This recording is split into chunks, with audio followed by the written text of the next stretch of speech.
embeera nga bisobodde okubatenga etambula bya nnaku. Waliwo mwana mulenzi we gwetadde ku Facebook. Abantu abali saidi z'ebusindi, abali emirindi, abali eggunga, abali enkose, awo nno tubambizinga saidi z'ekalangala eyo be bayinza okubatenga basinga okuba tebategeera omukulu ono, n'abali essembabule n'abamu kubasobodde okuba tebamutegeera ku mukulu oyo akayimba kasobodde okubatenga tandisa nako akamunywanyi waffe gwe bayita muyimbe bamuyita Henry Kiwalyanga. Abali ekisunju, abali ekagoonya, ekivunza, abali ekasiisa, mwenna abali mbizinga ebyenjawulo mawulire ga nnaku agasobodde okubatenga gatukeereddemu olunaku olwaleero olw'embeera nti omuyimbi waffe gwe bayita Henry Kiwalyanga ng'abadde yazaalibwa saidi z'essembabula awo. Saidi z'essembabula abeeruka bamumanyi bulungi nnyo omukulu oyo gwe bayita Henry Kiwalyanga gye bavuddeko omwaka oguwedde ndowooza 2019 gwalinga 5 mu gw'omusanvu 2019. Omukulu ono yafiirwa abaana b'abalongo baabuuka okwali 2 ne nakato ebitaali byangu wadde n'akamu. Munywanyi wange ono najja era ne mbategeeza nti embeera nga asobola okubatenga etambula. Henry Kiwalyanga abadde yakakuza birthday ye mu mwezi ogw'omukaaga nga 17 yankubirako akasimu n'aŋŋamba nti nkyali ku bizinga n'ebudde bonna ngenda kubatenga nzija. Kati omukulu ono yasimbudde okuva saidi z'ekalangala okubatenga ajja ku lukalu. Embeera yasobodde okubatenga etambula gy'ogenda okubatenga owulira. Omukulu ono omuyimbi waffe oyinza okwebuuza ennyimba ze nga mbadde sigimanyi. Abayimbi bangi mu Uganda nekyolina okubatenga omanya embeera nga bwe yatambudde. Omunyaanyi ono yasobodde okubatenga yavudde ekalangala bayitayo busindi kizinga kiri eyo. Yasobodde okubatenga avanga kasente asobodde okubatenga kakolamu n'abategeeza nti njagala kubatenga nzirayo ku lukalu nsobole okubatenga nezimba oba zimbe. Awo nno kwe kubatenga yazze olunaku olwokusatu tebantegeezaako era olunaku olwajja baddeko mu kibuga Masaka era embeera nga wesobodde okubatenga etambula. Ekyamutizza nno ki miliyoni 5 zokka. Yabadde akkiriddeko wali ewa muto okubatenga agula ebizimbisibwa bitwale mu kyalo. Embeera nga wesobodde okubatenga etambula. Sooka onyumye embeera, sooka owulire embeera abadde bamutwalirako ebintu bamwefuulidde ne batwala miliyoni 5 n'essimu ne bamuzingazinga ne bamuteeka mu kagga. Bamanyi saidi z'ebukalasa nga agwayawe Katigondo saidi we bamusudde.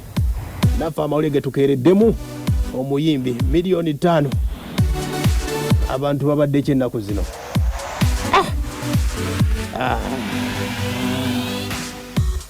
Sooka owulire embeera abali saidi z'ebusindi bankubiddeko ku makya okubatenga bagamba amawulire nga bwe gatambudde. Sooka owulire Kiwalyanga bwafiiridde mu ntiisa. Zito muhuminuna ndiye n'omutaka ebusindi ngazo omutaka waayo yavudde no ng'agendako mu kyalo. Eno network engeri ziri nti zitawanya yabaddeko wano network nga Faro babadde naye ng'akola puroguramu y'okugenda mu kyalo ng'alinako abantu abamu be yadde ayogera nabo. Engeri enzibu n'asobola okubanga yakedde nga era ali mu ntegeka yagenda ne bavaawo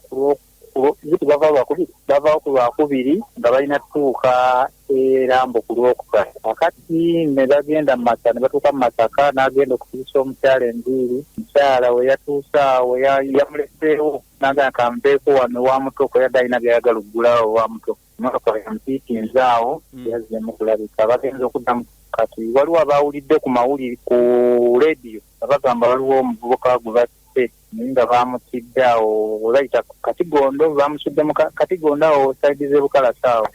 Ffe tubadde tubiwulidde wano ku makyanga waliwo wano mikwano gye abakaladde ku sisimu badde bakubyeko ng'essimu teriiko kati ne bakubira ku maama we. Maama we n'agamba nange nze kennyini ngenze ndaba oba naagenda kubukedde nnoonye ku mwana wange kuba akoze abuze.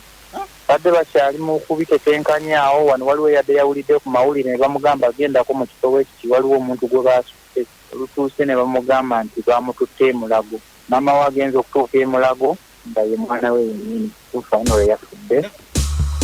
Embeera bw'esobodde okubatenga etambula onawo osinzira okubatenga owuliriza abakyatunyumiza. Bwe yatuuse mu kibuga Masaka eyabadde agenda okubatenga azimba. Mukyala we yamutegeezezzaako nti genda osibe ku nviiri. Yawukanidde okubatenga agenda okufuna emmotoka awo firimu wetandikira oba badde bamulondoola kwe kumubuuza baddayira obuzibu n'abantu bonna mbeera ya kalantiini. Badde omusajja yeekolera mirimu gye nga yalina buzibu naye kiteeberezebwa okuba nga munnange embeera ya ssente eno kasente teyabadde nakukala kateeka amutwazizza obulamu bwe. Kati bano bamukwata misana oba kiro? Otuufulaka bamukwata misana kubanga eno yavaayo ku makya nga kitegeeza nti eri alina kutuukawo misana. Kirabika bwabadde misana naye sawa ze tutategedde. Babadde ekitegeeza badde bamulondoola. Oli balina okuba nga badde bamulondoola. Sinziira ku bye tuwulira kitubikakasa. N'okusinzira kati tuli wala nga alina okuba nga oli adde alina embeera bwesobodde okubatenga etambula. Jogeddeko ne maneja we bamuyita Mulindi abadde amukwasaganya saidi ze ku bizinga eyo amutegekera ebivule badde bakwasaganya ensonga zonna okuba ate nga mbuulira ku mbeera ey'entiisa gye baguddemu ku bizinga by'e Kalangala. Bw'oba otambula weegendereze munnange. Nanga bakasule Masaka amagendo wali ku musagula ebintu y'enju esimu kubola namukoma mukubira kawungeezi ng'atuuse Masaka okubola esimu neevaako naye be yakubira obbaga amaanyi bamutegekere emotoka etwala ebintu ebyo bamukoledde oluko omulambo bagusudde eri Bukalasa Kalungu. Bana abamukoledde oluko okujja ebintu ewa muto banaganza bye babadde abagezigezi awo mu Masaka omulambo guli awo mu Masaka naye nga bamusibamaleta ebigoyi bamusibye ebimuwa ne bemumunyola ensingo ensigo. Gwabadde maneja we essaawa eno enteekateeka gye mbadde nyinawo nti ekikulu nti okugyayo omulambo ng'obule enkyagwa wiiki nti bagukuwa era omulambo erikukozesa sente zize omulambo soka tugufune tumuziika enkya bannange simanyi kusinziira ku eno olutuufu ebintu bye badde atukoledde nnyo wano simanyi kati ebintu naabira nkyansuubira. Aya basa yembeera bwetambula awamu ku banywanyi bwe nabe besobodde okubate nga njogerako nabo bamwogerako bwe bati. Amanya nze Ssenyondo Nathani eno kiwalyanga nakoma mulaba bakusatu nga bafuluma ajja ku lukalu tugenza okuddamu okumanya wale ku lwokutaano nga batugaba omusajja bamusse era tugenza okwogerako ne bazadde be bamaiti eri nga omulambo gye guli omulago mu ddwaliro. Okay, kati gundi abadde ayimba nga bwavuba abadde ayimba naye nga tavuba alina emirimu gy'abadde akola eno egy'okulu kumwala awo. Abadde akola mirimu nga ki? Kale tugamba alina ebintu ajja ebintu byabwebito okukinaala akola mirimu abadde alina kale mu dduuka mwakola kati nga mwakola kati abadde afulumyeko agenda alina ng'agenda ng'atugambye agenze ku lukalu kukola kituzimba kati simanyi tyamusiza kuba batugambye osanga sibuye ne sente byadde alina byagenda okukozesa bye byamusiza muganda wange. Ekibisebo okuba nate embeera gye tulimu tetumanyi kumanya tugenda tutuuka naye nga omwana mukyano gwaffe yabamusi yembeera kaveemu katini nnyo osobole okuba ate nga owulira ebirala byantiisa nnyo naye tugumirawo embeera bwetambula tugiyingira tukaaba tufuluma tukaaba bwetambula olawusa okuba ate nga owuliriza wetukomye embeera nga wesobodde okuba ate nga etambula munywanyi waffe ono gwe bayita eno Kiwalyanga abamanyi saidi zeeruka ye yabadde atera okubeerayo mpolampola nsemba buli mawogola yonna.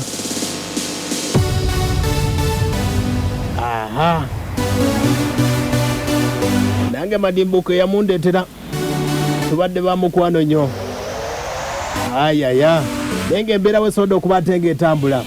Omukulu ono oyinza okwebuuza era eddoboozi etwasemba okuba ate nga twogeramu yali mu WhatsApp group ng'alina byannyonnyola ensonga zonna. Ebimu ku byasobola okuba ate nga asemba WhatsApp group ye yasemba kubeerayo ndowooza lwalinga lwakubiri obubaka buno n'abumpeereza. Abantu abamu bolondooza ennaku ezimu babeera bamanyi nti kyekiddirira yasooka kwogera bino sooka owulire embeera nga bwetambula. Bannange mbasaba mbeegayiridde nga nfukamidde tiimu Henry Kiwalyanga musibye mutya mikwano mwenna mikwano gyange mwenna baganda bange mwenna mugyebale obulamu. Bannange mbasaba mbeegayiridde nga nfukamidde for real ekwati wali ayinza kundaba oli yenna wewabangawo ekimunyiriza wano mu ggulu ekimunyiriza mu ggulupu mwegayiridde ajje nga mu kabokisi kange ambuulire nga tannabiteeka wano mu ggulupu nja kubisolovinga nja kubimaliriza nga naye bambi beegayiridde mu nnyambe tebinyuma ffe abantu abawamu abantu ab'omukwano bafaanizi bange bambi mumpagira munjagala okuyomba tekinyuma bambi okitegeera mbasaba oli wabawo ekimunyiiza gwe jangu ewange njabba mbifolo era ensonga za Maureen ne Richard njabba nabba nzikolako ngenda kugendako ne wa Maureen tujabba twogera ne Richard yennyini tugenda bba twogera yeddoboozi lyasema okuba ate ng'asembayo ng'ayogera naffe ng'ali mu WhatsApp ye. Aha nenge ekyamusizza sooka owulire Henry Enfaye bamutemudde butemuzi ne bamubako ssente ze n'essimu bamubyako $5,000,000 ne batwala n'essimu ye bamusibye emikono ne bamuteeka n'ebigoye mu kamwa ne bamutema alinako olubale.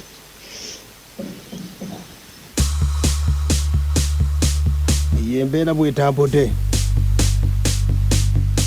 ndowooza obiwulidde $5,000,000 zokka. Musajja wattu abadde aliringira ku bizinga abadde azze ku lukalu okuba ate ng'azimba yazze wuuyo mu Masaka okuba ate ng'agendako wali kwadiweeyo okugula ebintu wano n'emmotoka gye yafunye be basobodde okuba ate bategedde mbu alinamu akasente akawerawera ne bagamba katuzitwale kwe kumutuga paka ne bamusuula wa paka eri ngadda sayidi ze Bukomansimbi mu mbeera nga osobodde okuba ate ng'etambula wonna w'osinzira okuba ate ng'owuliriza webale kuba ate ng'owuliriza